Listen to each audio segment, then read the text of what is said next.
আসসালামু আলাইকুম এভরিওয়ান, রান্নাঘর থেকে তোমাদের সবাইকে স্বাগতম। আজকে এমন একটি রেসিপি নিয়ে চলে আসলাম যেটা স্যুপের সাথে খেতে খুবই মজা লাগে এবং খালি খেতেও মজাই লাগে।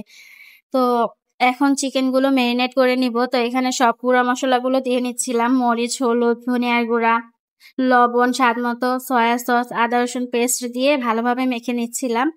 তো এদিকে আমি চিকেনটাকে ম্যারিনেট করে আলাদা একটা সাইডে রেখে এবার আটাটাকে ভালোভাবে মেখে নিব। তো এখানে দেখতে পাচ্ছ 1.5 কাপের মতো আমি আটা নিয়েছিলাম। তো লবণ স্বাদ মতো, তেল দিয়ে ভালোভাবে মেখে নিয়েছি।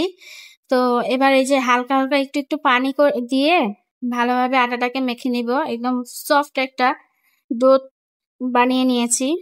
তো ডোটা এমন হবে যে শক্তও না আবার নরমও না, মিডিয়াম থাকবে। তো এখানে এদিকে একটা প্যানে আমি তেল গরম করে নিয়ে চিকেন গুলো ভেজে নিচ্ছিলাম, ভালোভাবে ভেজে নিব।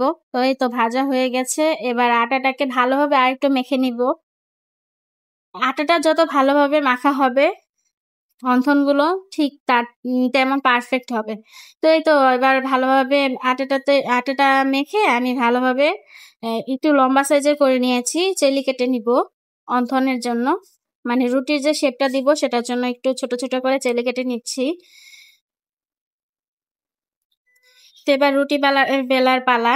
তো এই তো ভালোভাবে রুটিগুলো বেলে নিচ্ছিলাম। রুটিটা একদম ছোট সাইজের একটা রুটির মতো হলেই হবে।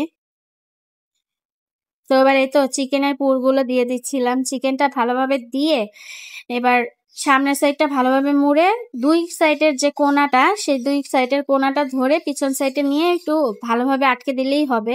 তোমরা চেষ্টা করো একটু পানি দিয়ে একটু আটকে দেওয়া, তাহলে তেলে দেওয়ার পর খুলবে না। এই তো আমার অন্থনগুলো বানানো হয়ে গেছে। 1.5 কাপের ময়দাতে আমার প্রায় 20টার মতো অন্থন হয়েছে। তো এবার এই যে প্যানের মধ্যে তেল গরম করে নিয়েছি, ভাজতেছি। তো এই তো তেলে দেওয়ার সাথে সাথে যে ভেসে উঠছে, এটা আটাটা যত তোমার ভালোভাবে মাখা হবে অন্থনগুলো। আমাদের চ্যানেলে যারা নতুন আছো প্লিজ সবাই সাবস্ক্রাইব করো, কমেন্ট করে জানিও তোমাদের কাছে রেসিপিগুলো কেমন লাগে। ধন্যবাদ।